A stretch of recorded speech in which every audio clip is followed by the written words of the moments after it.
नमस्कार, म छेवाङ योन्जन। संवाद कालिम्पोङ अनि फरक शिविरको संयुक्त प्रस्तुति अनलाइन नेपाली सृजना शिविर 2020 को आज हामी 19औं प्रकरणमा प्रवेश गरिसकेका छौँ। हामीले राजनीति, साहित्य लगायतको विभिन्न विधाहरूमा, विभिन्न विषयहरूमा बहस गर्ने एउटा अभियान थालेका छौँ र आज हामीले एउटा राजनीतिक बहसलाई नै लिएर तपाईहरू समक्ष उपस्थित भएका छौँ र आजको बहसमा हामीले विशेष निम्ताएका छौँ अल इन्डिया जनआन्दोलन पार्टीका प्रमुख हर्कबहादुर छेत्रीलाई। डाक्टर हर्कबहादुर छेत्री सरलाई म यस स्टुडियोमा स्वागत गर्न चाहन्छु। स्वागत छ सर। धन्यवाद। सरसित करिब करिब नभेटेको पनि 4 साल जस्तो लगभग त्यस्तै लाग्यो मलाई, त्यस्तै भएछ। हाम्रो व्यक्तिगत सम्पर्क भइरहेको छैन र यसै बीचमा हामी आज सरसित केही कुराकानी गर्नेछौँ। अभियसली राजनीतिको कुराकानी, सरको जीवनको कुराकानी र आजको विषय हामीले राखेका छौँ राजनीतिक सङ्कटमा डाक्टर हर्कबहादुर छेत्री। हामी देखिरहेका छौँ केही सालदेखि या केही समयदेखि डाक्टर हर्कबहादुर छेत्री राजनीतिक रूपले सक्रिय छैनन्। आफ्नै पार्टी हुँदाहुँदै पनि उनी किन सक्रिय छैनन् भन्ने जिज्ञासा तपाईँको जनता माझमा पनि होलान्, पहाडको राजनीतिज्ञहरू बिचमा पनि होलान्। तपाईँ किन सक्रिय हुनुहुन्न? अब पहिला कुरा त केलाई सक्रिय भन्ने, केलाई निष्क्रिय भन्ने, यो विषयमा पनि अलिक राम्रो मन्थन हुनु आवश्यक छ जस्तो लाग्छ मलाई। जब कुनै ठोस विषय हुँदैन तर नभएको मुद्दालाई मुद्दा जस्तो बनाइन्छ र त्यसको पछाडि मान्छेलाई हिँडाइन्छ, जुलुस नारा गर्न लगाइन्छ, धरना सभा गर्न लगाइन्छ, त्यसलाई म सकारात्मक राजनीति भनेर हेर्दिनँ र त्यो खालको हल्ला। तर यो त सबै पार्टीहरूको पोलिटिकल प्र्याक्टिस त यही हो। त्यही कारणले गर्दा जनआन्दोलन ठिकै हो, तर जनआन्दोलन पार्टी जब बनियो अरू पार्टीहरूले जसरी जे गर्दैछन् त्यही सब नै हामीले पनि गर्नु हो भने त त्यही पार्टीमा बस्दा भइहाल्थ्यो। फेरि अर्को नयाँ थप पार्टी खोल्ने किन आवश्यकता? अलिकति विचार बेग्लै लिएर अलिकति काम गरौँ भनेर निस्क्यौँ र जे चाहिँ काम होइन भने जस्तो लाग्यो र जे चाहिँ समयको वृथा दुरुपयोग हो जस्तो लाग्यो त्यहाँनिर हामी चुप लाग्यौँ। तर जहाँ बोल्ने ठाउँ थियो र जब बोल्ने समय थियो त्यो ठाउँहरूमा हामी बोल्यौँ। त्यसले गर्दा अहिलेको निष्क्रियता जुन भन्दैछौँ भाइले, यति बेला एकपट्टि कोरोना छ, केन्द्र सरकार राज्य सरकार सबले भन्दैछ कि लकडाउन गरेर घरभित्रै बस्छ हो कि। अनि मलाई लाग्छ यति बेला सुरक्षित रहनु प्रत्येक नागरिकको जिम्मेवारी हो, किनभने सर्भाइभलको क्वेसन चाहिँ सुप्रिम क्वेसन हो। अनि यति बेला अब अरू के गर्न सकिन्छ भन्दाखेरि मास्क बाँड्ने, सेनिटाइजर बाँड्ने,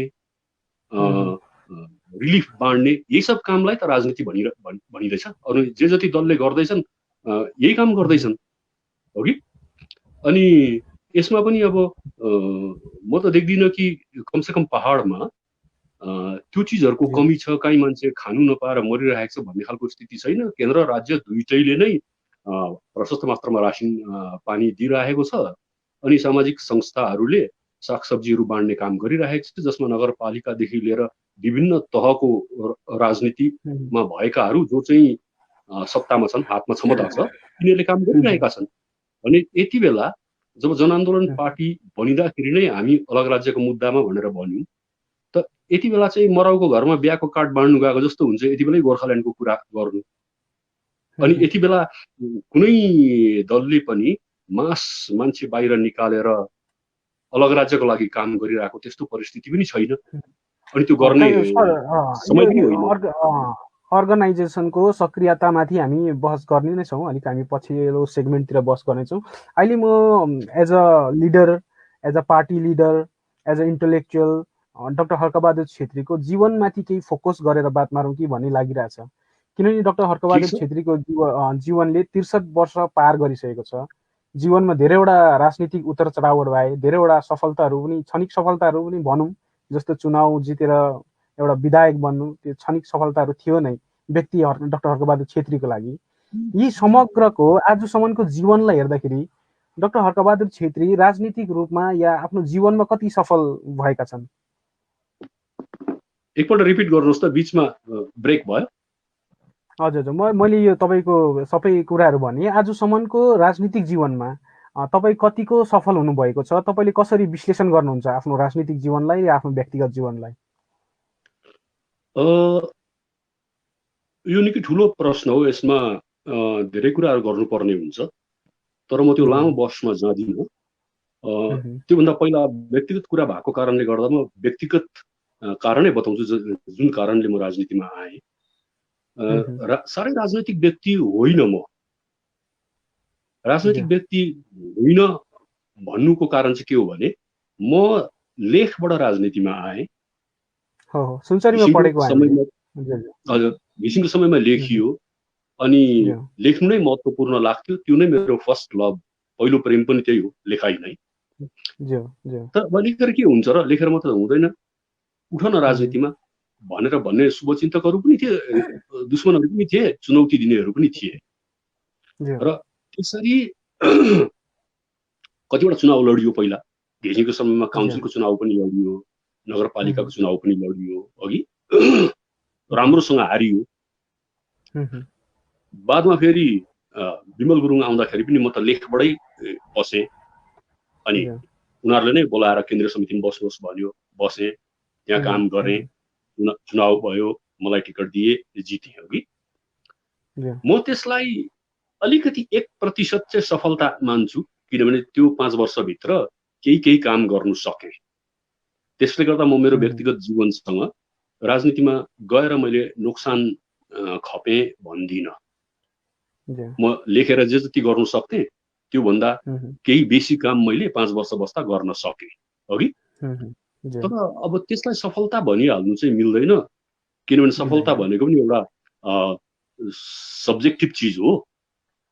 त्यो मलाई सफलता लागेको अर्कोलाई सफलता नलाग्नु सक्छ, मान्छेको आफ्नो आफ्नो परिभाषा छ। व्यक्तिगत जीवनमा हेर्दाखेरि चाहिँ अब म जहाँबाट उठेँ, जुन परिस्थितिबाट पढेँ, त्यो हेर्दाखेरि म साह्रै आफ्नो जीवनसँग असन्तुष्ट चाहिँ छुइनँ। मैले लेखेँ, मान्छेले मन पराए, पढेँ, भोटमा उठेँ, जितेँ, 2-4वटा काम गर्न सकेँ। अघि अझै पनि केही समय छ, थुप्रो लेख्ने चिजहरू छ। अनि मलाई त्यो सफलता असफलता सोच्ने एक प्रकारले हेऱ्यो भने फुर्सद पनि छैन, किनभने थुप्रो चिज छ जुन चाहिँ म राजनीति बाहिर बसेर गर्नुपर्ने छ। बाहिर बसेर होइन, राजनीति बाहेक पनि गर्नुपर्ने छ, जो म अहिले यो लकडाउनको पिरियडमा गर्दैछु। पछि भाइहरूले चाल पाउनै हुन्छ। कतिपय चिजहरू मैले नलेखी हुँदैन मेरो अनुभव।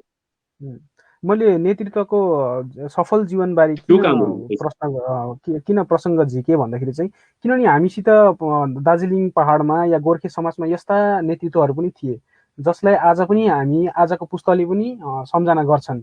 अडिबहादुर गुरुङ भए, वैद्यनारायण प्रधान भए, गणेशलाल सुब्बाहरू भए, र हामीले केही दशकदेखि यस्ता नेतृत्वहरूको छवि हामीले देख्नु पाइरहेका छैनौँ, जुन हाम्रो इतिहास पुरुषहरू भन्दा सायद दुई मत नहोला, होइन? यस्ता नेतृत्वहरू नहुँदाखेरि युवा पुस्तामा त एक प्रकारको निराशा आउने नै हो। तर तपाईँहरू त सक्रिय रूपले अहिले पनि राजनीतिमा हुनुहुन्छ।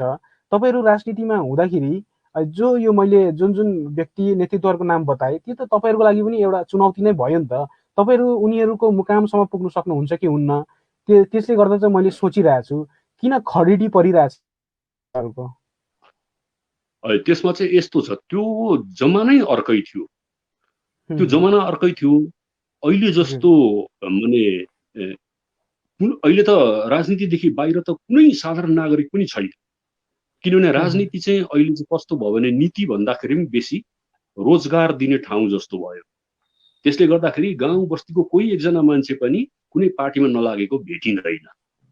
तर सँगसँगै विचारलाई लिएर अगाडि बढ्ने, सिद्धान्तलाई लिएर अगाडि बढ्ने नेतृत्वहरूको चाहिँ खडेरी पर्न थाल्यो। किनभने अब बद्रीनारायण प्रधान, गणेशलाल सुब्बाको कुरा गर्दा उनीहरू वाम विचारले प्रेरित थिए र त्यसले गर्दा खटिखाने जनताको लागि काम पनि गरे, आफू पनि त्यस्तै भएर बाँचे। अघि त आज यो विशेष गरेर 1986 को आन्दोलनको बादमा हामीले देख्यौँ कि यति छिटो समाजमा एउटा परिवर्तन आयो कि यति छिटो मान्छे सम्पन्न पनि हुन थाले। एक वर्ग चाहिँ साधारण जनता जहाँ थियो त्यही छ, तर एउटा वर्ग चाहिँ यति छिटो उन्नति भएर गएको देखियो कि युवाहरूको पनि तिनीहरू नै प्रेरणाको स्रोत बनियो कि उनीहरूलाई नि छिटो छिटो हतार हतार सबै कुरो उपलब्ध गरिहाल्ने, हासिल गरिहाल्ने, घर बनाइहाल्ने, गाडी किनिहाल्ने, अरू सुविधाको जति पनि साधनहरू छ त्यो सबै उपभोग गरिहाल्ने यो हतार लाग्नु थाल्यो। अनि यो हतारको कारणले गर्दाखेरि विचारमा अड्केर बस्ने मान्छे पाउनु छोडियो, विचारले खानु दिँदैन भन्नेपट्टि लाग्यो। अब यो लङ टर्म चिज हो सर, यो यही यो लङ पोलिटिकल टर्म चिज हो फर्मेट, सिद्धान्त भन्ने कुरा यही पोलिटिकल फर्मेटमा त तपाईँ पनि त पस्नुभयो फेरि 2007 साल मैले म बसेँ, त्यही कारण म भन्दैछु मैले बसेर अब के गरेँ हो, यो फर्मेटमा बसेर मैले के गरेँ, मैले गर्न सक्ने काम गरेँ। यो फर्मेटमा बसेर मैले जुन दलमा थिएँ त्यो दलको अध्यक्ष को कुनै माने पर्मिसन बिना पनि कतिवटा कामहरू जनतामुखी भएर गरे। जस्तो यही जिल्ला बनाउने कुरामा दल विरोधमा थियो, दलले कहिले कुरा उठाएन अघि, यो कुरा मैले अगाडि बढाएँ। अनि कतिवटा एजुकेसन इन्स्टिट्युसन्सहरू मैले व्यक्तिगत मेरो सम्पर्कको आधारमा ल्याउन सफल भएँ, जहाँ आज अरू मान्छेहरूले पनि सुविधा उठाइरहेका छन्, विद्यार्थीहरूले सुविधा उठाइरहेका छन्। पेदुङ कलेजको कुरा गर्नु, यो जुन काम कलेजहरूको, कलेज पोलिटेक्निक गभर्मेन्ट कलेजहरूको कुरा गर्दैछु म, त यो त एउटा ऐतिहासिक काम भयो। अनि त्यसको लागि मैले धेरैपल्ट दलबाट निक्लेर पनि मैले विमल गुरुङलाई धन्यवाद दिएँ, किनभने तिनले जे भए पनि मलाई विधायक बनाएको कारणले मैले सम्पर्क बनाउन सकेँ, त्यो सम्पर्क जनताको लागि काममा लाउन सकेँ, व्यक्तिगत कारण भन्दा पनि। गर्दाखेरि अब मैले के देख्दैछु भने कुनै पनि राजनैतिक दलमा होस्, त्यसमा चुनिएर आफू बोल्ने ठाउँमा गएपछि, काम गर्न सक्ने ठाउँमा गएपछि त्यहाँ सम्पर्क राम्रो बनाउनु, त्यहाँ आफ्नो सम्पर्कलाई काममा लगाएर जनताको लागि अलिकति भए पनि सुविधा दिन सक्नु, यो त हो मूल राजनीतिको काम। हामीले साधारण मान्छेको जीवन स्तरलाई माथि उठाउन सकेनौँ, माने आर्थिक स्तरको कुरामा गर्दिन, केही भएन होला, लामो समय लाग्छ होला त्यो हुनु, तर बौद्धिक स्तरको लागि यो जुन चाहिँ एउटा शिक्षाको सुविधा आँगनमा आइपुग्यो, यो काम त भयो अघि। र त्यसको बादमा म किन निस्केँ भन्दाखेरि अब मैले देखेँ कि यो अलग राज्यको माग पनि खालि एउटा चुनावको नारा मात्रै भइरहेको छ। अनि जहाँनिर यो माग उठ्यो भने चाहिँ पार लाग्ने ठाउँ छ, उत्तर पाइने ठाउँ छ, त्यहाँनिर हाम्रो कहिले यो माग उठेन। अनि हामी जहिले पनि सडकमा 107 वर्ष 113 वर्ष हाम्रो माग किन टुङ्गो लागेन भनेर बुद्धिजीवीहरूले पनि भन्छन्। अनि म तिनीहरूलाई भन्छु, यो माग कहाँ उठाउनु पर्ने? सडकमा हो, माग उठाउने संसदमा हो। संसदमा हामीले छानेर पठाएर पनि मान्छे बोल्दैन, तर हामी तिनीहरूलाई कहिले प्रश्न गर्दैनौँ। अनि यो प्रश्न चाहिँ प्रत्येक जनताले चाहिँ सोध्नु सक्नु पर्यो। हामीलाई केही असुविधा छैन, कसो गर्दाखेरि अलग राज्य हुन्छ भनेर प्रश्न सोध्नेहरूलाई म यति नै भन्छु, केही गर्नु पर्दैन। एउटा सांसदले खालि कुरा उठाउनु पर्छ, त्यहाँ हुने हो नहुने हो, वैद्य त्यहाँ छ, बिमारी त्यहाँ भन्नुपर्छ। तर अब वैद्य जहाँ छ त्यहाँ हामी बिमारी भन्दैनौँ। यो कुरो चाहिँ मैले बताउनु खोजी बसेँ। अनि मैले व्यक्तिगत रूपमा पनि मैले के बुझेँ भने यो चिजलाई राज्य र केन्द्र सरकारले कुनै दिन उठाउँदैन, उनीहरूको अरू राजनैतिक बाध्यताहरू छ, त्यसले गर्दाखेरि क्षेत्रीय आवाज नै जानुपर्छ भन्ने कुरा पनि उठाएँ मैले। Thank you sir.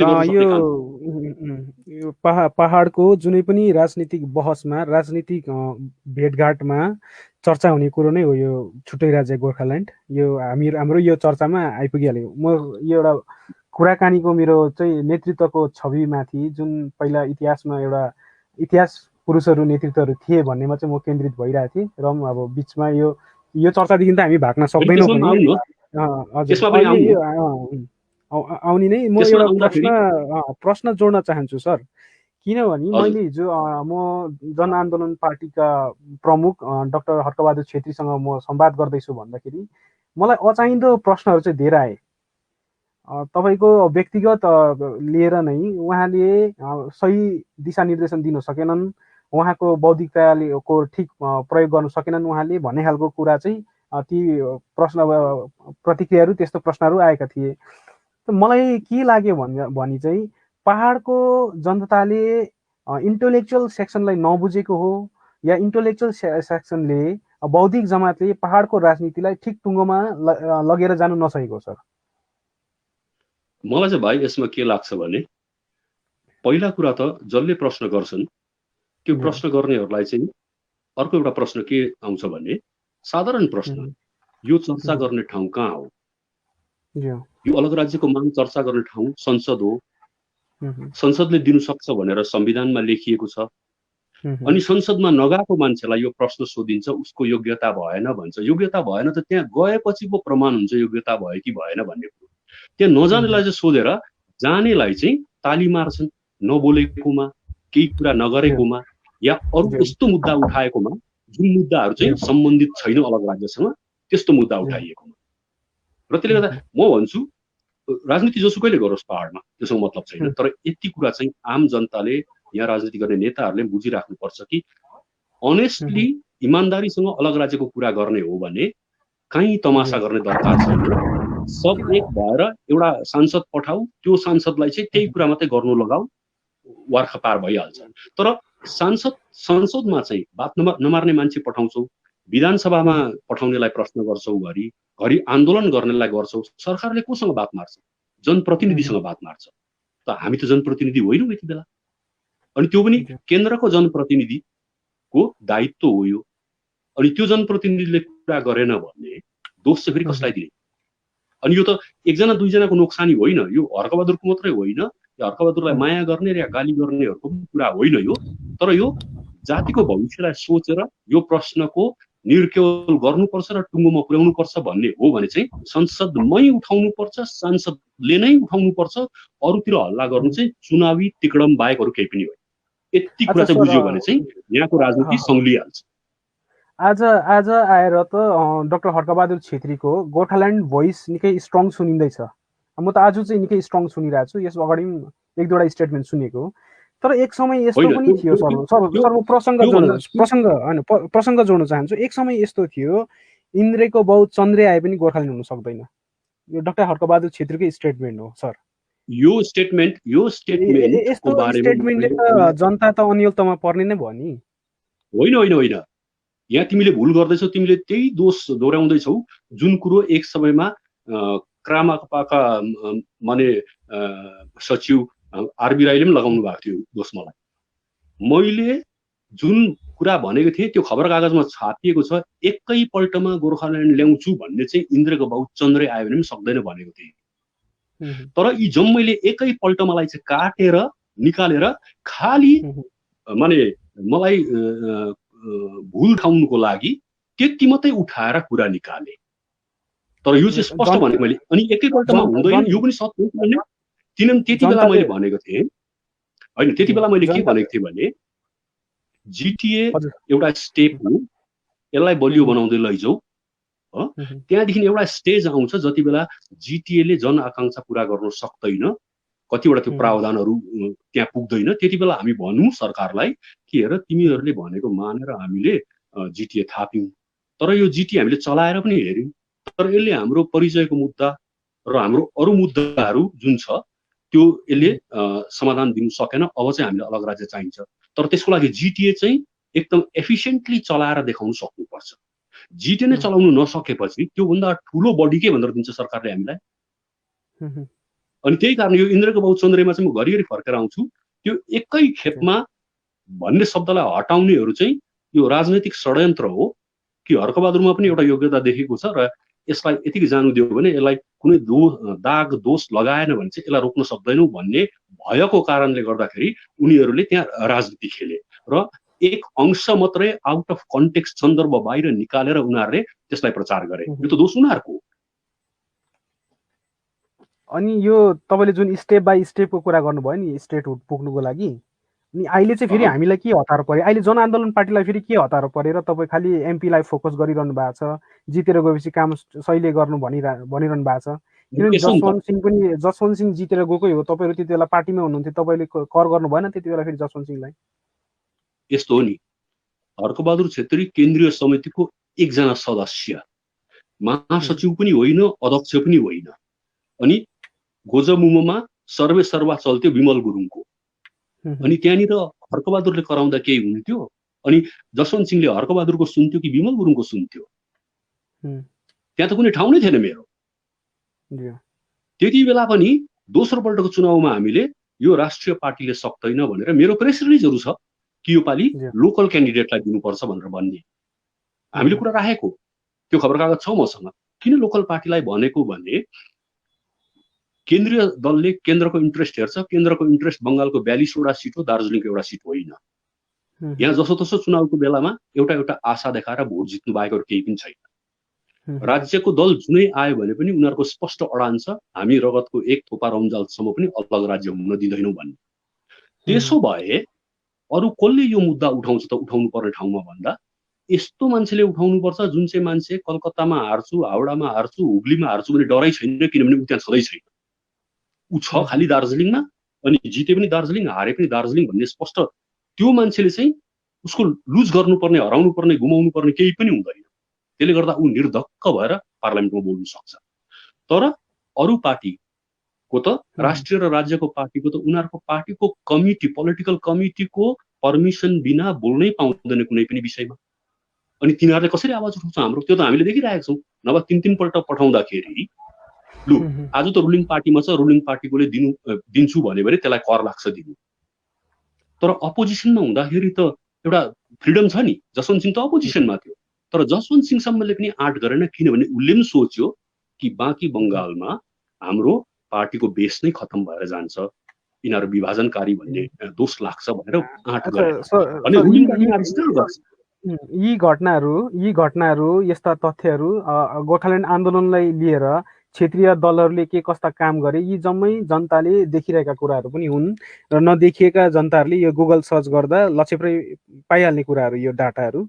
हामी यसमाथि फोकस नदिएर र साथसाथै म यो आग्रह गर्न चाहन्छु, हामी आज यो प्रोग्रामलाई एउटा आरोप हाल्ने मञ्चको रूपमा चाहिँ हामी नबनाउँ। यो प्रोग्रामलाई साह्रो सकारात्मक नहोला भन्ने लागिरहेछ। तर मलाई यो कुरा हामी पार्टीको योग्यतामाथि, जनआन्दोलन पार्टीको योग्यतामाथि र लिडरसिप प्रेसिडेन्ट डाक्टर हर्कबहादुर छेत्रीको योग्यतामाथि नै फोकस गऱ्यो भने सायद प्रोग्राम सार्थक भएर पनि जाला। अनि जनआन्दोलन पार्टीले एक समयमा गोर्खाल्यान्डको बिल पनि तयार गरेको, अधिवक्ता अनमोल प्रसाद हुनुहुन्थ्यो, अधिवक्ता अमर लामा हुनुहुन्थ्यो, उहाँ जस्ता विज्ञ व्यक्तित्वहरूले गोर्खाल्यान्डको बिल समेत बनाइसकेको, तयार गरिसकेको। र पनि तपाईँहरूले यो आज गोर्खाल्यान्डमाथि तपाईँ फोकस हुनु भएर चाहिँ म यो प्रश्न राख्दैछु। र पनि यो खालि बिल बनाएपछि यतिकै पार्टीभित्रै राखेर त भएन होला नि, यसको प्रोसेस त होला के कसरी गर्ने भन्ने। यसको प्रोसेस चाहिँ के हो भने त्यो बिल चाहिँ कुनै अहिले गइरे कुनै पार्टीको प्रेसिडेन्ट या कुनै दलको व्यक्तिले राख्ने कुरा होइन, त्यो चाहिँ सांसदले राख्नुपर्छ। त्यो भनेर हामी दिल्ली गएर त्यति बेला अहलुवालियालाई दिएको पनि हो। अनि अहलुवालियाले पहिला कुरो त थाप्नु मानेनन् त्यति बेला। अनि तिनले के भने पहिला बङ्गालबाट पास गरेर ल्याऊ भनेर भने। स्पष्ट थियो राज्य सरकारको कुनै भूमिका छैन, तर पनि हामीले जिताएको बिजेपीको सांसदले चाहिँ पहिला राज्य सरकारबाट पास गरेर ल्याऊ भनेर भने। त्यो भन्नुको मतलब के थियो भने सिधै राज्यले गर्ने होइन, राज्यले नगरेपछि हाम्रो जिम्मेवारीदेखि हामीले माफ पायौँ। अनि राज्यले गर्ने हो भने फेरि चुनावको समयमा आएर त उनले म जाने साथ मेरो त पार्लियामेन्टमा म छेउ कुना सब चिन्छु, म एकदम यो चाहिँ पास गराउँछु भनेर दार्जिलिङमा भाषण दिएको हो। तर त्यो उनीहरूले पुरा गरेनन्। अनि त्यो सम्पूर्ण दार्जिलिङ पहाड तराई डुवर्सको जनताले देखेको छ। देखेको बादमा पनि आज हामी विश्वास त गर्दैछौँ, जनताले तिनीहरूमाथि नै विश्वास गरिरहेको छ अघि।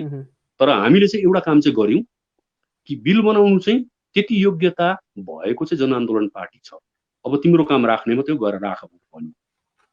हामी त्योभन्दा बेसी के गर्नु सक्छौँ? यो माथि डिबेट त हुन सक्थ्यो होला, सामाजिक शिविरमा पनि, सोसियल शिविरमा हुन सक्थ्यो होला, र तपाईँकै दोस्रो स्तरको नेतृत्वहरूलाई लिएर पनि यो माथिको सेमिनार त हुन सक्थ्यो होला। तर त्यो पनि देखिएन। म जनआन्दोलन पार्टीको दोस्रो स्तरको नेतालाई बिलबारे सोद्धा उहाँहरूले सही उत्तरै दिन सक्दैनन्। यो त पार्टीमा कमजोरी भएकै कुरा हो नि सर। ठिकै छ, त्यो पार्टीको कमजोरी हो, म मानिलिन्छु अघि, त्यो पार्टीको कमजोरी हो, म मानिलिएँ। तर त्यो चर्चाको लाभ के छ? त्यो चर्चाको लाभ थियो भने हामी प्रथम सरिकै नेताहरू बसेर चर्चा गर्ने थियौँ। त्यो त हामीले दिल्लीमा कार्यक्रम गर्दाखेरि 50 जना एमपीलाई बाँड्यौँ, 3 पल्ट मिटिङ गर्यौँ, एमपीहरू बोलाएर के अरे कन्स्टिट्युसन हाउसमा, कन्स्टिट्युएन्ट एसेम्ब्ली हाउसमा गर्यौँ हामीले यो अघि। अब यो अरू मान्छेले एक्सपर्टहरूले बुझेर के लाभ छ? यो त प्लेस गर्नुपर्ने संसदमा हो, पास गर्नुपर्ने संसदले हो। संसद बाहिर त जति नै विद्वान आएर जे नै चर्चा गरे पनि त्यसको के अर्थ हुन्छ? त्यसको अर्थै हुँदैन। अनि त्यो निरर्थक चिज चाहिँ खालि एउटा पोलिटिकल एक्सरसाइज हुन्छ, हामी काम गर्दैछौँ भनेर फेरि जनतालाई देखाउने कुरो मात्रै हो त्यो। तर लाभ चाहिँ जनतालाई एउटा मुभमेन्टको सेप त बनिनु सक्छ यो बाहिर सेमिनार गर्दाखेरि, नत्र त हामी एउटा मुभमेन्टमाथि किन सेमिनार गर्ने, किन बहस गर्ने भन्ने भइहाल्यो नि। होइन, मुभमेन्टको सेप भन्नाले अब यस्तो नि, अलग राज्यको लागि गर्ने मुभमेन्ट चाहिँ घिसिङको टाइमदेखि प्रशस्त भएको हो। घिसिङको टाइममा जति त मोर्चाको टाइममा पनि भएन, स्याट्टै A to Z जेएनएलएफ भएको। अब सरकारलाई याद छैन भन्ने कुरो छैन। केन्द्र सरकारकोमा प्रशस्त दस्तावेज हामीले बुझाएको, उनीहरूको आफ्नै खुफिया विभाग, अरू विभिन्न विभागबाट भएको प्रशस्त इन्फर्मेसन छ। अब खालि पोलिटिकल विलको दरकार छ भाइ। अनि त्यो पोलिटिकल विल जबसम्म हुँदैन तबसम्म हामीले यहाँ जत्रै ठुलो आन्दोलन गरे पनि, त्यसो त विमल गुरुङले के सानो आन्दोलन गरे? तर के भयो त? त्यो केही भएन। घिसिङले के सानो आन्दोलन गरे? अब सडकको च्याप्टर चाहिँ सकियो भन्छु म चाहिँ। अब च्याप्टर संसदमा मात्रै छ। हामीले गर्न सक्ने काम राजनैतिक दलको हैसियतले चाहिँ के गर्न सक्छौँ भने त्यही चुनिएको प्रतिनिधिहरूलाई दबाउ दिनु र यो राख, किनभने तिमीले यही माथि काम गर्छु भनेर जितेर गएको, तिम्रो जिम्मेवारी हो भनेर भन्नु सक्छौँ। त्योभन्दा बेसी त हामी अरू के गर्न सक्दैनौँ। अनि आम जनतामा हेऱ्यो भने त्यतापट्टि प्रेसर कम्ती छ, आर्थिक अवस्थाले गर्दा पनि होला। अहिले त धेरै मान्छे त्यही कारण त देखिन्छ, बिहान एउटा दलमा झन्डा बोकिरहेको छ, बेलुका अर्को दलमा झन्डा बोकेर किन दुखुर्छन् मान्छेहरू भन्दा घरको अवस्था पनि छ, आर्थिक स्थिति पनि छ उनीहरूको। त यस्तो परिस्थितिमा छानिसकेको र त्यो काम गर्छु भनिसकेको मान्छेले नगरिदिँदा बाहिर अरू कराउनु चिच्याउनु त एउटा खालि त्यो दबाउ दिने काम मात्रै हो, प्रेसर ग्रुपको रूपमा मात्रै काम गर्छ त्यसले। यसमाथि सेमिनार गरेर चर्चा गरेर कुनै फाइदा छ जस्तो चाहिँ मलाई लाग्दैन। हामीलाई लागेन र नै हामीले त्यसलाई माने गर्ने आवश्यकता सम्झेनौँ। हुन्छ, तपाईँको मत हो। Thank you sir. सर तपाईँले जब गोजमोमो छोड्नुभयो, गोजमोमो छोडेपछि तपाईँ जब त्यो डिस्ट्रिक्ट फर्मेसनको अन्तरालमा हुनुहुन्थ्यो, त्यो समय तपाईँ धेरै राज्य सरकारको नजदिक थियो। त्यसले गर्दाखेरि तपाईँलाई एउटा दीर्घकालीन आरोप लागेको छ कि तपाईँ राज्य प्रायोजित नेता हो भन्ने।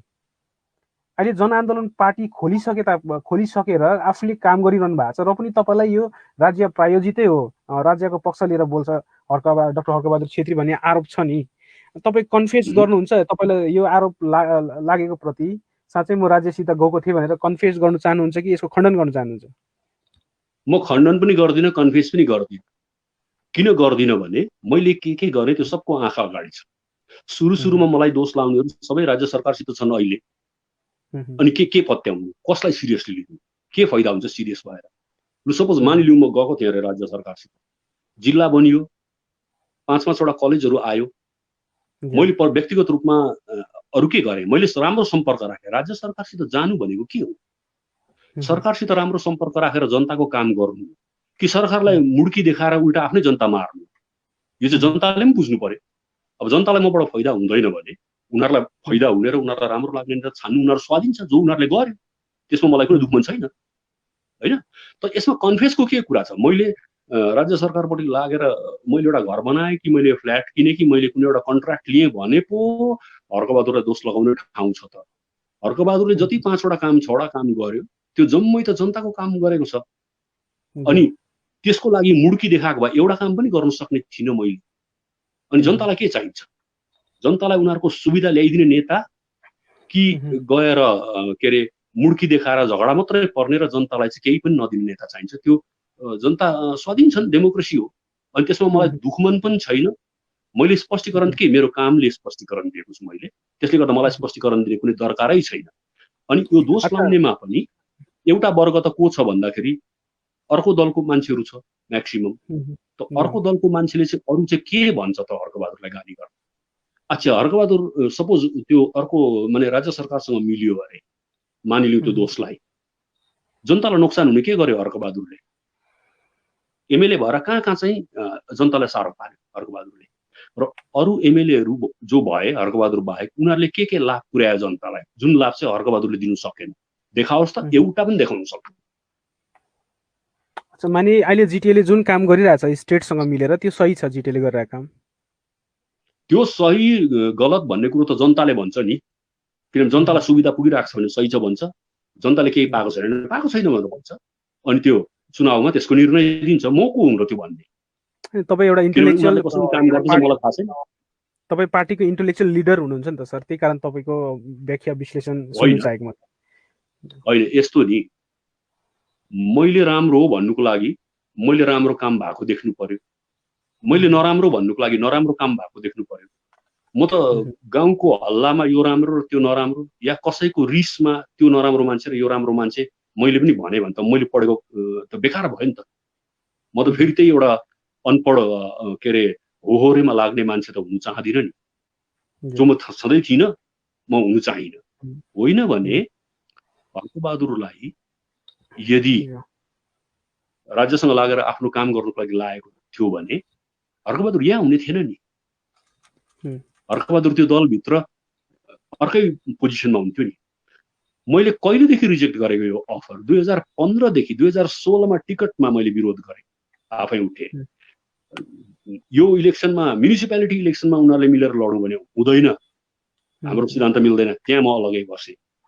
एमपीमा उनीहरूले रिक्वेस्ट गरे, त्यहाँ म अलगै एक्लै उभिएँ। किन एक्लै उभिएँ भन्दाखेरि रिजनल पार्टीको आवाज मात्रै संसदमा पुग्नु सक्छ, यो नेसनल लेभलकोहरूले चाहिँ भोट जित्नु आउँछ, यिनीहरूले उठाउँदैन भनेर मेरो आफ्नो हाम्रो पार्टीको अडान क्लियर गर्नुको लागि उठे। मलाई के दरकार थियो? मलाई थाहा थियो हामी हार्छौँ भनेर। तपाईसित किन सम्पर्क राखिरहन्छ राज्य सरकारले? राज्य सरकारले तपाईसँग सम्पर्क किन राखिरहन्छ? एमपी को लागि सम्पर्क कहाँ राखेको छ र? चुनावको बेलामा सम्झेर आयो, चुनावको बेलामा सम्झेर खबर पठायो नि। सम्पर्क कहाँ राखेको छ? त्यसो बीजेपी को पनि आयो मलाई रिक्वेस्ट गर्नु घरमा, इलेक्सन एलायन्स मात्रै भनेसी तपाईको इलेक्सन एलायन्सको लागि। तर अब जुन बाटो हिँड्नु नै छैन, जसले काम गर्दैन भनेर विश्वास छ, त्यो मान्छेहरुसँग एलायन्स गर्नु त आफ्नो पर्सनल अपर्च्युनिटीको लागि हो। अनि त्यो अपर्च्युनिटीको पोलिटिक्स गर्ने मान्छे हामी होइनौँ, जनआन्दोलन पार्टी होइन, त्यसले गर्दा हामी अलग पर्छौँ। Thank you sir. सर हामी सांगठनिक कुराकानी गर्नेछौँ आजको यो सेसनमा, र त्यसअघि पनि एउटा पोलिटिकल भ्याल्युको कुरा चाहिँ मलाई जोड्नु मन लाग्यो। मैले अघि पनि 2-3 जना हाम्रो नेतृत्वहरूको पुरानो नेतृत्वहरूको नाम दिए। त्यहाँ त्यो इतिहास र आजको वर्तमान भिन्दै भइरहेको छ। हामीमा पोलिटिकल कल्चर एकदम बिग्रेर गइसकेको स्थिति हामी देखिरहेका छौँ। यो सुध्रिने सम्भावना छ कि यही खालको राजनीति परिस्थितिमा जनताले विश्वास गर्नुपर्ने हो, नेतृत्वहरूले यही खालको छवि लिएर हिँडिरहनु पर्ने हो? छोटोमा बताइदिनुहोस् न सर। यो त ठुलो क्वेसन छ। यसको उत्तर मेरोमा भएदेखि त म त नेसनल लेभलको लिडर हुन्थेँ, किनभने यो मेरो हातको चिज होइन। तर मलाई एउटा कुरामा चाहिँ विश्वास लाग्छ, तर तपाईँको त नेसनल लिडर हो त, तपाईँको साथी छ नि जोगेन्द्र यादव, म पढिरहेको थिएँ, उहाँले त एउटा स्टेटमेन्ट पनि दिनुभएको थियो, Harkabahadur Chhetri fit persons for representing Darjeeling in the Lok Sabha election भन्ने चाहिँ यो 2019 त्यो उसको अब विचार, उसले मलाई त्यो सम्झ्यो, उसको सद्भावनालाई म धन्यवाद दिन्छु कि। तर जस्तो खालको राजनीति चलिरहेको छ र हामी बौद्धिक स्तरमा जस्तो खालको राजनीतिको चर्चा गर्छौँ, त्यसमा आकाश पातालको फरक छ भाइ। हामी विचारको कुरा गर्छौँ, तर तल गएर 2 किलो चामलले पनि समर्थन यताउता हुन्छ। अवस्था त्यस्तो छ। त्यस्तो ठाउँमा हामीले ठुल्ठुलो सिद्धान्तको कुरा गर्नु पनि कहाँसम्म ठिक हुन्छ भन्ने लाग्छ मलाई। तर एउटा समय आउँछ, मान्छे थाक्छ, अब यो कति खान्छ आश्वासन, कति पचाउँछ होला आश्वासन। यो आश्वासनमा 1986 देखि हामी बाँचेर आयौँ अघि। अब त्यो आश्वासन कुनै दिन पनि रियालिटीमा कन्भर्ट भएको देख्न पाएनौँ। अब त्यसमा नेतृत्वलाई मात्रै पनि म दोष दिदिनँ, किनभने नेतृत्वले 28 महिना घिसिङले आन्दोलन गर्यो। 28 महिनामा घिसिङलाई पनि थुप्रो प्रेसर उसको समर्थकहरूबाट भयो कि अब हामी सक्दैनौँ, केही लिइहाल, हामी भोकै बस्नु सक्दैनौँ, एउटा एग्रिमेन्टमा जाउँ भन्ने प्रेसर थियो नि। घिसिङलाई दोष मात्रै दिनु हुँदैन। त्यही कुरा विमल गुरुङमाथि पनि लागू हुन्छ। 44 महिना आन्दोलन, 48 महिना आन्दोलन गरेपछि विमल गुरुङमाथि पनि त्यो प्रेसर आयो। अनि हामी चाहिँ देख्छौँ यो नेताले भुल गर्यो मात्रै भन्छौँ, तर नेतृत्वमाथि उसको समर्थकको कत्रो ठुलो दबाब हुन्छ र कोही कोही बेला त्यो दबाबले चाहिँ नेतालाई पनि जित्छ र आफ्नो समर्थकलाई इन्ट्याक्ट राख्नुको लागि, खुसी राख्नुको लागि उसले कति ठाउँ एडजस्टमेन्ट गर्नुपर्छ, एग्रिमेन्ट गर्नुपर्छ, सम्झौता गर्नुपर्छ, त्यो खालको परिस्थिति पनि आउँछ। अनि म चाहिँ के देख्छु भने दार्जिलिङमा त्यस्तो परिस्थिति एकदमै ज्यादा छ। यहाँ कोही इन्डस्ट्रियलिस्ट छैन, यहाँ कुनै त्यस्तो धनी मान्छे छैन, यहाँको आर्थिक अवस्था त्यस्तो बेजोड छैन, कमानमा त झन् खराब छ हालत। र यस्तो परिस्थितिमा लामो आन्दोलन गरेर टुङ्गोमा पुग्नु भनेको फलामको चिप्रा चपाउनु हो भाइ। बाहिर बसेर भन्नेलाई बडा सजिलो छ। जिटिए थाप्नु अगाडि कति प्रेसर थियो विमल गुरुङलाई त्यो मलाई थाहा छ। त्यसले गर्दा विमल गुरुङलाई पनि गाली मात्रै गर्नु होइन, तर त्यो लामो आन्दोलनले शिथिल चाहिँ भएको थियो। त्यसले गर्दा उसलाई पनि एउटा न एउटा एग्रिमेन्टमा जानु थियो। यदि उसले होइन म यो थाप्दिनँ, म अलग राज्यकै आन्दोलन गरिबस्छु भनेको भए विमल गुरुङ एक्लै हुने अवस्था पनि आउने थियो। त्यति बेला चाहिँ केन्द्र सरकारले यो पहिलो कदमको लागि थापिराख न, त्यहाँदेखि 2 वर्ष ट्राई गर, 2 वर्ष भएन भने त्यहाँदेखि फेरि हामी बात मारौँ, नयाँ सरकार आउँछ। यहाँ चाहिँ भुल भयो हाम्रो। यो चाहिँ मैले सम्झाएको चाहिँ हो त्यति बेला, अब अहिले दोष लगाएको जस्तो हुन्छ। तर हामीलाई लेजिस्लेटिभ पावर पनि दिएको थियो सुरुमा, तर पछि राज्य सरकारले के भन्यो, यो बयान त हामीले पुरै सुनिसकेका छौँ, विगतमा पनि सुनिसकेको कुरा। तर त्यो 2 वर्षमा चाहिँ बङ्गाल सरकार बनिने बित्तिकै चाहिँ हामी आन्दोलनमा गएको भए सायद चित्र अर्कै हुन्थ्यो होला, त्यति बेला जान सकेन। Thank you sir. अच्छा, म साङ्गठनिक कुरा गर्न चाहन्छु तपाईँसित। साङ्गठनिक भन्नाले म जनआन्दोलन पार्टीको एक्टिभिटीहरूमाथि कुरा गर्न चाहन्छु। मैले सुरुमा पनि भनेको थिएँ, जनआन्दोलन पार्टी फर्मेसन भएदेखि यता निकै निष्क्रिय देखिरहेछ। एउटा त म तपाईँलाई तपाईँबाट बुझ्न चाहन्छु, अल इन्डिया जनआन्दोलन पार्टी नाम छ, पार्टीको नाम, तर तपाईँहरू खालि कालिम्पोङ बेस हुनुभयो, कालिम्पोङदेखि बाहिर तपाईँहरू उति निक्लिनु सक्नु भएन। यसको कारण यो पार्टीको कमजोरी हो कि नेतृत्वको कमजोरी हो कि के हो सर? यो कमजोरी नै हो, तर त्यो कमजोरी चाहिँ यस्तो ठुलो कमजोरी हो जुन कमजोरीको चाहिँ कसैले पनि दबाइदिनु सक्दैन। एक समयमा अल इन्डिया गोर्खा लिग थियो नि, त्यो आसामदेखि लिएर के अरे नागाल्यान्डसम्म थियो। आज अल इन्डिया गोर्खा लिग दार्जिलिङमा सिमटिनु आइपुग्यो। त्यति बेला खट्नेहरूले, डम्बरबाबुहरूले पैदल हिँडेर रूपनारायण सिन्हाहरू आसाममा गएर सङ्गठन बनाए, देहरादून माने गोर्खा लिग दार्जिलिङमा समेटियो भनेर गोर्खा लिग जस्तै हामी पनि कालिम्पोङ समेट्यौँ भन्ने त तपाईँहरूको चाहना छँदै छैन। तिमी सुन न, म यहाँ के भन्दैछु, त्यो समय थियो जति बेला मान्छे गोजीमा मकै हालेर त्यो चबाउँदै इलेक्सन क्याम्पेनमा जान्थ्यो। त्यति बेला कुनै गाडीको कुरा थिएन, यो खर्च पानीको भन्ने कुरा थिएन। पार्टीको वर्करहरू आफ्नै कोसिसमा गर्थे सबै काम। आज त्यो परिस्थिति छैन। आज राजनीति, स्पेसली सुभाष घिसिङ आएको बादमा यति महँगो भयो राजनीति कि आज पैसा नहुनेले राजनीति नगर्दा पनि हुन्छ। हामीले आज अहिले कार्यक्रम गर्न सकिरहेका छौँ, हामीलाई पनि राहत बाँड्नु मनपर्छ नि। तर न हामीसँग राज्य सरकार छ, न हामी केन्द्रमा छौँ, न राज्यमा छौँ, हामी कहीँ पनि छैन। जिल्लामा महँगो त 2007 सालदेखि महँगो भएको होला, किन त्यसपछि यता आन्दोलन गर्दा महँगो थियो, तर 7 मा चाहिँ बेसी महँगो भयो। आन्दोलन गर्दा गर्दै स्कर्पियोमा हिँड्ने भएका थिए नि त हाम्रो क्रान्तिकारी नेताहरू त्यस समय 2007 साल। हजुर हो। त्यो महँगाईमा एउटा पार्टी जसले चाहिँ हामी अलग राज्यको लागि काम गर्छौँ, राम्रा मान्छेहरू मिलेर हामी काम गर्छौँ, हामी त्यो सब गर्दैनौँ जुन चाहिँ अगाडिको पार्टीले गरे। हामी पोलिटिकल तिकडम गर्दैनौँ, जनतालाई आँखामा धुलो हाल्ने काम गर्दैनौँ भनेर जुन सोचेर आयौँ, सोच मात्रै राम्रो भएर कहाँ आउँदो रहेछ। त्यो सोचलाई टुप्पोमा पुर्याउनुको लागि जुन चाहिँ चाहिने अर्थ छ, त्यो अर्थको ठुलो भूमिका हुन्छ भाइ।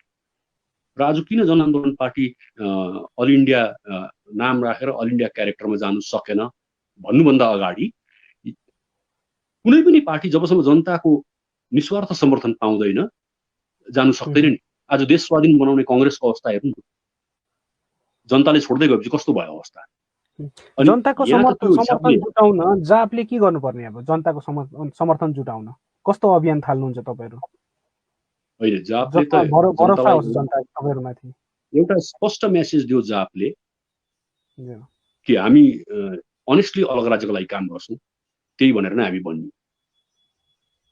अनेस्टली काम गर्ने क्रममा हामीले धेरैपल्ट दिल्लीमा गएर कार्यक्रम गऱ्यौँ। यहाँ दरकार छैन गर्ने, दिल्लीमा मान्छेले बुझ्नुपर्छ भनेर धरना गऱ्यौँ, जन्तर मन्तरमा सेमिनार गऱ्यौँ, एमपीहरू दुनियाँभरको बोलाएर यो कामहरू हामीले गऱ्यौँ। हामीले सोचेको थियौँ यति काम गरेपछि कमसेकम पहाडको जनताले देख्छ, त्यो तराई डुवर्सको देख्छ र यिनीहरूले सही काम गर्दैछ, यिनीहरूलाई समर्थन गर्नुपर्छ भन्ने एउटा सोच लिन्छ भन्ने हाम्रो विचार थियो। तर हाम्रो विचार को विपरीत नै भयो कुरा। अब त्यो कारणले गर्दाखेरि जबसम्म जनताले अरू नेताहरूदेखि र उनीहरूको योग्यतादेखि वाकदिक भएर होइन यहाँनिर सोच्ने र बोल्ने व्यक्ति नै हुनुपर्छ, किनभने उहाँ गएर त बातै मार्नुपर्छ नि त, तर्कै गर्नुपर्छ नि त जसले जे भने। पार्लियामेन्टमा त कुस्ती लडाइँ हुँदैन, पन्जा लडाइँ हुँदैन, त्यहाँ त विषय बुझेको मान्छेले आफ्नो कुरा आफ्नो क्षेत्रको कुरा राम्रोसँग राख्नु सक्नु पर्यो। त्यो राख्ने मान्छे जबसम्म जाँदैन, अनि त्यो राख्नु कसले राख्छ भन्दा राज्य र केन्द्रले राख्दैन, मैले अघि नै भनिहालेँ, क्षेत्रबाटै राख्नुपर्छ। अनि क्षेत्रको कुनै पनि राम्रो मान्छे जाओस् न, हामीले जनआन्दोलन पार्टी मात्रै भनेको छैनौँ नि, जो पनि जान्छ। हामी अहिले जुन रोलमा छौँ, भूमिकामा छौँ, अहिले हामी जनप्रतिनिधि नभएको कारणले जनप्रतिनिधिलाई दबाउ दिने भूमिकामा छौँ। जनप्रतिनिधि भएको खण्डमा हामी फेरि त्यो दबाउ दिने भूमिकामा हुँदैनौँ, हामी सोझै त्यहाँ गएर कुरा राख्ने ठाउँमा हुन्छौँ। तर प्रेसर ग्रुपको रूपमा पनि देखिएको छैन जापलाई भन्ने लाग्छ मलाई चाहिँ सर। अहिले त मूर्खता हो देखिनु। अहिले जसले भन्दैछ काम गरेको छैन भनेर, एकातिर कोरोनाको महामारी छ, जे जति कार्यक्रम अहिले देखिँदैछ त्यो त इलेक्सनलाई ध्यानमा राखेर 2021 को कार्यक्रम हो, त्यो गोर्खाल्यान्डको कार्यक्रम होइन। अनि त्यो चुनावको कार्यक्रमपट्टि हामी अहिले एक्टिभ भएर बाहिर निक्लिने हामीले भनेको छौँ हाम्रो समर्थकहरूलाई पनि। जो चाहिँ जनआन्दोलन पार्टीमाथि विश्वास छ उनीहरू बसेका छन्, कोही यताउता अरू दलतिर जाँदैछन् भने हामी उनीहरूलाई रोकेर राख्न सक्दैनौँ, किनभने अर्को दलले केही दिँदैछ अनि हामी दिनु सक्ने अवस्थामा छैनौँ त्यो चिज भने रोक्ने पनि हाम्रो अधिकार हुँदैन। जो बस्छन् तिनीहरूलाई लिएर हामी फेरि अगाडि बढ्छौँ जब स्थिति सामान्य हुन्छ। तर हाम्रो चाहिँ सिंगल पोइन्ट एजेन्डा हो। पार्टी फर्मेसनको टाइममा तपाईँहरूले धेरैवटा योजना लिनुभएको थियो नि त, धेरैवटा मुद्दा भनौँ, जस्तै चिया बगानको मुद्दाहरू लिनुभएको थियो, तपाईँहरूले बेरोजगारको मुद्दा लिनुभएको थियो। ती मुद्दाहरूमा त साइलेन्ट देखिरहेछ नि पार्टी भन्ने मात्रै हो मेरो चाहिँ। यस्तो नि, ती मुद्दामा साइलेन्ट देखिनु भनेको मतलब त्यो मुद्दा चोक बजारमा हल्ला गर्ने कि त्यो मुद्दा विधानसभा र लोकसभामा गर्ने, किनभने दिने ठाउँ त्यहाँ हो। अनि जब म विधायक थिएँ त्यति बेला हामीले पर्जापट्टाको कुरा लिएर त्यो दिनुपर्छ भनेर सबभन्दा पहिला डिएम अफिसमा दार्जिलिङमा धरना गर्ने हामी हौँ। जमिनको कागजपत्र त्यहाँको मान्छेहरूले पाउनुपर्छ भनेर ल्यान्ड रिफर्म्सको प्रिन्सिपल सेक्रेटरीलाई दिएको एप्लिकेसनको कपी छ मसँग। चुनाव हुँदैछ, चुनाव सकेपछि दार्जिलिङमा गज्याङ मज्याङ छ, टोटल रिसर्भे गर्नुपर्छ एकपल्ट भनेर मलाई मनोज पन्त जिनी प्रिन्सिपल सेक्रेटरी थिए तिनले भनेका थिए। त्यसको बादमा म चुनाव हारेँ, त्यसले गर्दा त्यसलाई मैले फलोअप गर्ने प्रश्न आएन। माने मैले कहाँबाट गर्नु, मेरो कुरा किन सुन्छ र त्यहाँदेखि त, किनभने सरकारले चाहिँ जति नै विद्वान होस् जनप्रतिनिधि बाहेक अरूको कुरा सुन्दैन, यो पनि याद राख्नुपर्छ। त्यसले गर्दा त हाम्रो त बोल्ने ठाउँ नै हरायो त्यहाँनिर। तर एउटा लिङ्क मैले त्यति बेला बनाएको थिएँ, त्यो लिङ्कबाट माने एटलिस्ट प्रोसेस मैले इनिसिएट गरेको थिएँ। पहिला एके सिंह प्रिन्सिपल सेक्रेटरीलाई यो एप्लिकेसन बुझाएको थिएँ, पछि चेन्ज भएर मनोज पन्त आयो, उसलाई पनि मैले भन्दा चुनावपछि गरौँ भनेर भन्यो। तर यो जम्मै मुद्दाहरू चाहिँ थियो त्यति बेला। यो तीनवटा के अरे कालिम्पोङलाई नै जिल्ला भएपछि तीनवटा महकुमा हुनुपर्छ भन्ने कुरा पनि थियो। यो त अधुरो म त्यहाँबाट निक्लेपछि हजुर यो पनि त अधुरै देखिरहेछ नि। त्यो जुन जिल्ला बाइफर्केसनको कुरा थियो, महकुमाहरू बनाउने, खण्डहरू बनाउने कुरा, जुन पार्टीको मुद्दा थियो, एउटा पार्टी नै पावरमा हुनुपर्छ भन्ने त छैन नि। यसलाई मुद्दा बनाएर त अभियान त चलाइरहनु सक्छ नि पार्टीले। होइन, सक्ने थियो। तर म यहाँ के भन्दैछु भने तिमीले यो चाहिँ जनताले पनि स्पष्ट बुझ्नुपर्छ, तिमीले पनि बुझ्नुपर्छ। मुद्दा बनाउनु एउटा कुरा हो, तर मुद्दालाई बोक्ने मान्छेले त्यो मुद्दा बोक्नु, जसले बोक्नु आवश्यक छ, जसले बोक्दाखेरि टुङ्गोमा पुग्छ, त्यसले बोक्यो कि बोकेन त्यो अझै आवश्यक चिज हो। त्यसले गर्दा यति बेला हाम्रो जिम्मेवारी, त्यही कारण मैले भनेको प्रेसर ग्रुपमा, त्यो पनि अहिले हामीले प्रेसर ग्रुपको काम गरेको छैनौँ। तिमीले एकदम ठिक भन्यौ, किनभने यो कोभिडमा हामीले हाम्रो समर्थकहरूलाई चुप लगाएर घरमा बस्छ। अहिले राजनीति गर्ने दरकार छैन, बाँचेर राजनीति गर्नुपर्छ। जसलाई हतार लाग्छ उनीहरू आफ्नो इच्छा अनुसार जे गर्न चाहन्छन् उनीहरू गर्न सक्छन्। तर हामी स्थिति सामान्य नहुन्जाल यो 21 को चुनावलाई ध्यानमा राखेर चाहिँ उटपटाङ नगर्ने र अरूको ज्यानलाई पनि जोखिममा नहाल्ने, यो कुरा चाहिँ हामीले स्पष्ट भनेको छौँ। अनि यो स्थिति सामान्य नहुन्जाल हामी केही गर्दैनौँ, किनभने त्यो एउटा के अरे नैतिकता भन्ने पनि हुनुपर्छ कि अर्काको ज्यानलाई जोखिममा हालेर हामी राजनीति गर्ने ठाउँ होइन। त्यो राजनीति हामी गर्दैनौँ। त हामीले पहाडको विगतको राजनीति हेरौँ या वर्तमान राजनीतिलाई हेर्दा पनि पहाडमा वर्चस्व कायम गर्नु या पहाडमा जुनै पनि पार्टी फस्टाउनुमा कि केन्द्र कि राज्यको एकदम प्रत्यक्ष सहयोग पर्छ। यस्तो अवस्थामा त तपाईँहरू सुरुमा राज्यसित नजिक जानुभयो, फेरि अहिले आएर राज्य र केन्द्रबाट दुवैतिरबाट तपाईँहरू टाढा बसिरहनु भएको छ। यसले गर्दा हो जनआन्दोलन पार्टी खालि कालिम्पोङ सेन्ट्रिक भइरहेको? होइन, कालिम्पोङ सेन्ट्रिक हुनु र राज्य र केन्द्रको सम्पर्क भन्ने कुरा भिन्दै, यो दुईटा बेग्लै बेग्लै चिज हो। पहिला कुरा, जब तिमीले भन्यौ कि राज्यको नजिकमा गयौ भनेर, हामी राज्यको नजिकमा कहिले पनि गएन। राज्यको नजिकमा जाने हो भने 2016 को चुनावमा मेरो नाम जब उनीहरूले बदमासी गरेर लिस्टमा हाल्यो, त्यति बेला म त्यही दलबाट उठ्ने थिएँ। त्यति बेलादेखि नै हामी अलग्गै छौँ। अनि अलग्गै हुनुको एउटा स्पष्ट कारण के हो भने, त्यहाँ गएर हामीले जनतालाई दिएको प्रतिश्रुति कमसेकम अलग राज्य नै जनताले मागेको भने त्यो चाहिँ पुरा हुँदैन, त्यो बोल्नै पाइँदैन थियो भनेर हामी अलग बस्यौँ हो कि। अब अहिलेको स्थितिमा आएर चाहिँ अघि नै मैले भने, एउटा त हाम्रो आर्थिक समस्या हो कि एउटा सभा गर्नुको लागि जुन चाहिँ खर्च लाग्छ, एउटा राजनैतिक दल चलाउनुको लागि जुन चाहिँ खर्च चाहिन्छ, जसरी समर्थकहरू आशा गर्छन् उनीहरूको मसिनो समस्या पार्टीले सुल्झाइदिनुपर्छ, त्यो सुल्झाउने स्थितिमा यति बेला हामी छैनौँ। त्यसले गर्दा जो सक्छन्, जो विचार बुझेर आएका छन्, उनीहरू बस्छन् हामीसँग। अनि परिस्थिति बदली भएको बेलामा हामी फेरि पुनः जति हाम्रो स्ट्रेङ्थ हुन्छ त्यही स्ट्रेङ्थ लिएर हामी बाहिर निस्किन्छौँ। तर हामी यताउता त्यो अचाहिँदो कुरा गरेर राजनीति गर्दैछु भनेर जनताको सामु देखिनुको लागि मात्रै चाहिँ केही गर्दैन।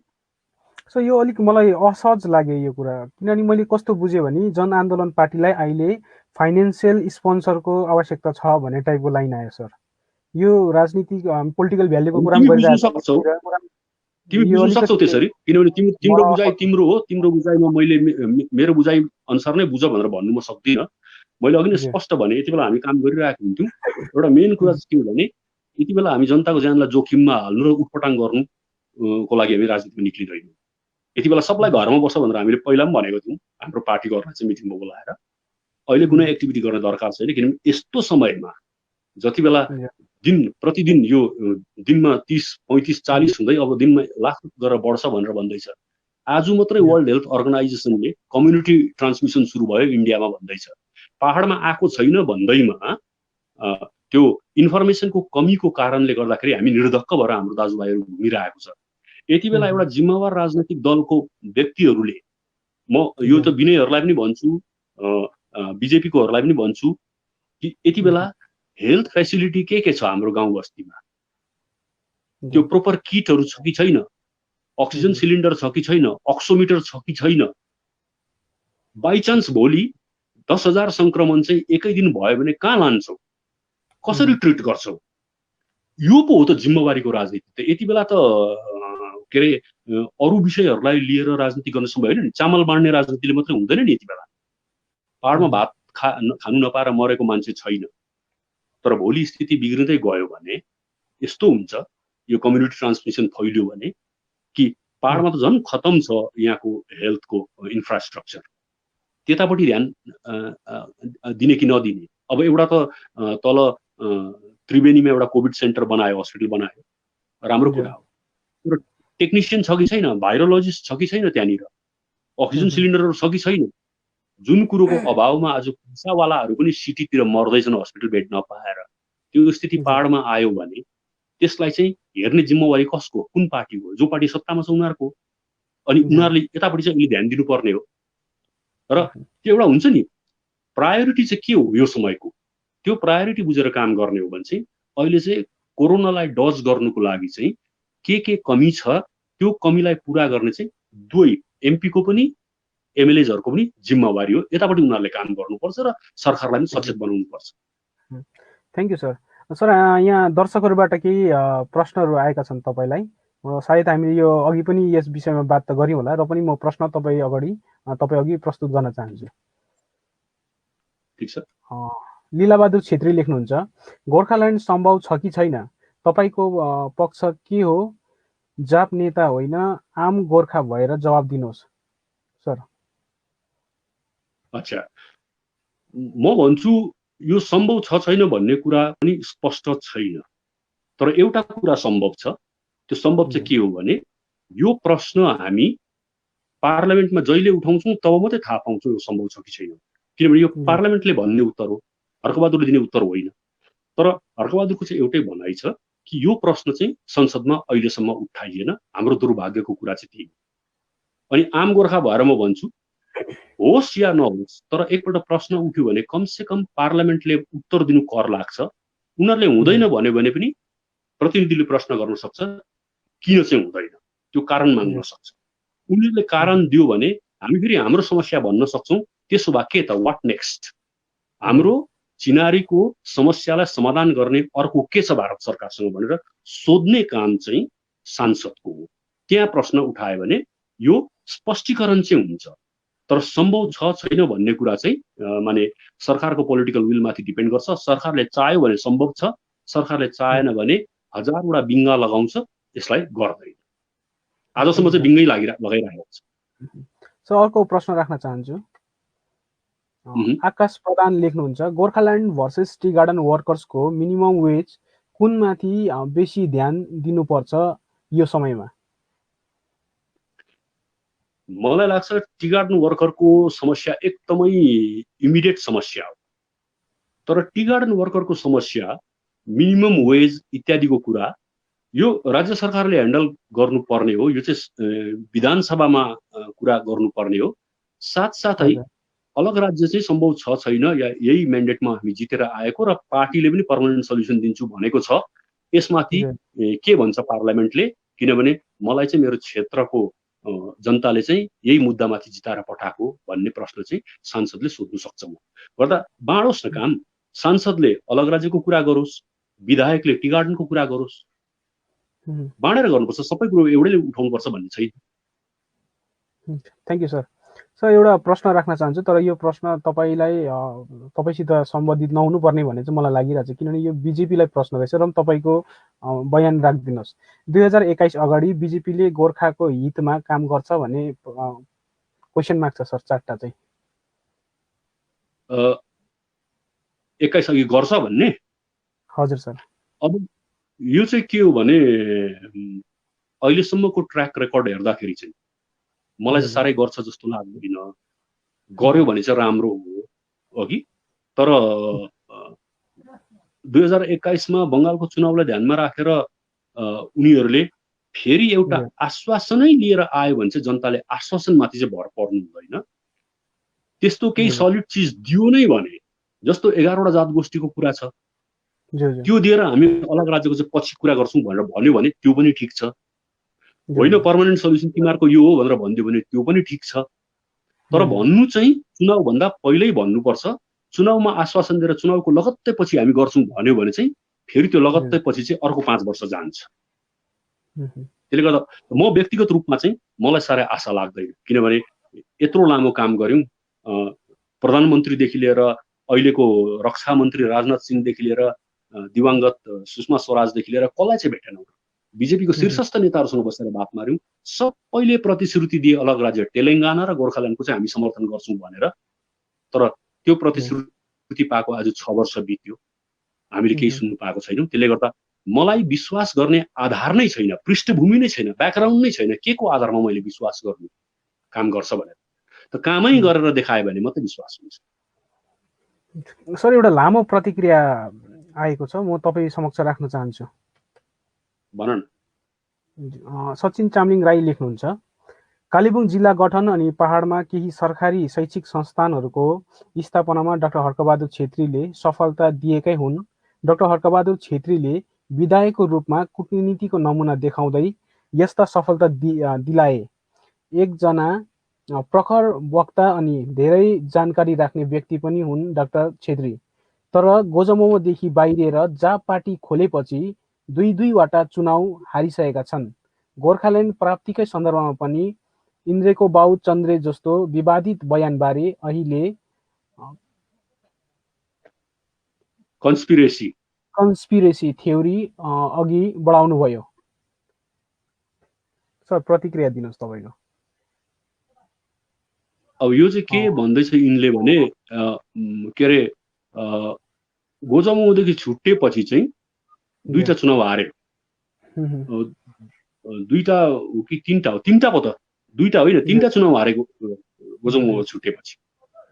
अच्छा, अब यसमा मेरो के दोष छ?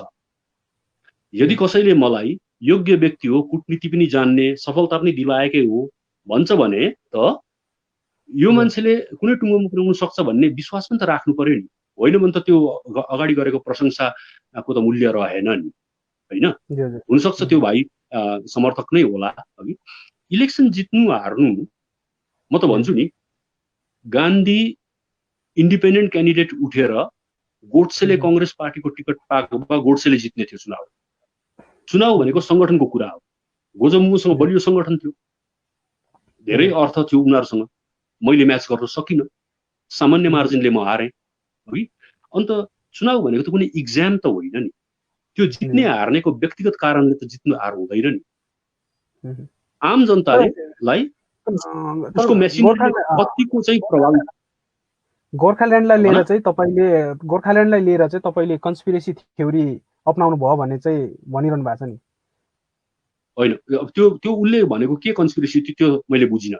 पहिला कुरा त उसले पनि त्यही भुल गरेको छ, त्यही कुरा जुन चाहिँ तिमीले सुरुमा सोध्यौ र धेरै अगाडि मलाई आरबी राईले पनि इन्द्रबाबु चन्द्रले आयो भने पनि गोर्खाल्यान्ड ल्याउनु सक्दैन भन्यो, अर्कबहादुरले पनि जुन दोष लगाएको थियो त्यही कुरा त्यो भाइले पनि टिपेको छ। त्यो भाइले पनि त्यो हेरेको छैन कि एकै खेपमा चाहिँ कसैले सक्दैन भन्ने जुन मैले कुरा गरेको थिएँ, त्यो एकै खेपमा चाहिँ यिनीहरू सबैले हटाइदिएको छ। र म त्यो भाइलाई यति नै अनुरोध गर्न चाहन्छु कि भाइ एकपल्ट राम्रोसँग बुझौँ। मैले धेरै जनसभामा पनि भने, त्यति बेलाको खबर कागजमा छापिएको छ मैले भनेको कुरा कि एकैपल्टमा अलग राज्य ल्याउँछु भनेर चाहिँ इन्द्रको बाबुचन्द्रले पनि सक्दैन भनेर भने मैले, है त। अब लु मैले त भने अरे नि त, होइन एकैपल्टमा ल्याउनु सक्छ भनेर भन्नेहरूले ल्यायो अहिलेसम्म। मैले भनेको 10 वर्षभन्दा बेसी भइसक्यो।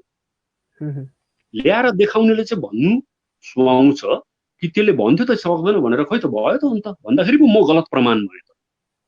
म त खुसी हुन्छु म गलत प्रमाण भएको दिन कसैले ल्याएर एकैपल्टमा अलग राज्य ल्याएर देखायो भने। त्यो मेरो पनि माग हो, सम्पूर्ण गोर्खाको माग हो, हामी खुसी हुन्छौँ। तर के भएको छ? भएको छैन त, मेरो कुरा प्रमाण भइरहेको छ। अर्को प्रश्न राख्न चाहन्छु सर। अर्को प्रश्न सुमित देवन लेख्नुहुन्छ, विधानसभा चुनाव पश्चिम बङ्गालको चियाबारी अनि सिन्कोना बगानको जमिनको अधिकार पाउनुको निम्ति, मिनिमम ज्याला पाउनुको निम्ति यो समय जापको के छ रणनीति? अब अहिले जापको एक्टिभिटिजहरू कम्ती नै छ, तर जुन जुन मुद्दा यहाँ उठाइएको छ यो मुद्दाहरू सबै विधानसभामा ले समाधान गर्न सक्ने मुद्दाहरू हो। र यही मुद्दामाथि चाहिँ काम गर्नुपर्छ। जतिवटा पनि राजनीतिक दलहरू उठेर चुनाव लड्छन्, मलाई थाहा छैन हामी लड्छौँ लड्दैनौँ अहिले अघि, तर हामी यो मुद्दालाई चाहिँ समर्थन गर्छौँ, यो मुद्दालाई समर्थन गर्छौँ। अनि यो मुद्दामा हामीले चियाबारी र सिन्कोनाको बारेमा त हामीले पर्जापट्टाको काम गरेको मैले अघि पनि भनिहालेँ हो। अब मिनिमम वेज राज्य सरकारले केन्द्रलाई देखाउँछ, केन्द्रले बोर्डलाई देखाउँछ, तर यो त राज्य सरकारकै सब्जेक्ट म्याटर हो भन्ने कुरा चाहिँ हामी कर्नाटकमा 300 रुपियाँ पाइरहेको छ जहाँ चियाको दाम कम्ती छ, 329 रुपियाँ आसाममा पाइरहेको छ जहाँको चिया 300 रुपियाँ किलो बिक्री हुन्छ। अनि यहाँ दार्जिलिङको चिया चाहिँ सबभन्दा राम्रो चाहिँ 1,49,000 रुपियाँ केजीमा बिक्री हुन्छ, तर यहाँनिर चाहिँ 190 कि 92 रुपियाँ पाइरहेको छ। अनि त राज्य सरकारको हातभित्रको काम हो र यो चाहिँ विधानसभामा विधायकले गर्न सक्ने काम हो र यो मुद्दामाथि चाहिँ काम गर्नुपर्छ। अनि हामी चाहिँ त्यसमा चाहिँ सघाउँछौँ। जुन पार्टीले यो कुरा गर्छ, अब हाम्रै उम्मेदवार भयो भने पनि यही मुद्दाहरू लिएर विधानसभामा जाने हो, विधानसभा गोर्खाल्यान्डको लागि होइन। अनि हामीले पार्टिसिपेट गरेनौँ भने पनि हामी लाइक माइन्डेड त्यसलाई नै समर्थन गर्छौँ जसले चाहिँ यो मुद्दा उठाउँछ। Thank you sir. सर हामी कार्यक्रमको अन्ततिर आइरहेका छौँ र तपाईँबाट संक्षिप्तमा जान्न चाहन्छु म, चुनाव त अब आउने नै हो, चुनावलाई मलाई लाग्दैछ चुनावलाई सायद कोरोनाले पनि रोक्नु सक्दैन, किनभने सबै राष्ट्रिय पार्टी क्षेत्रीय पार्टीहरू धेरै सक्रिय देखिरहेको छ यति बेला चुनावको लागि। यसलाई लिएर तपाईँहरूको अडान त स्पष्ट छैन होला अहिले नै, यो समय लाग्ला बनाउनु, तर कस्तो स्टेप हुनसक्छ, सम्भावना के छ तपाईँहरूको?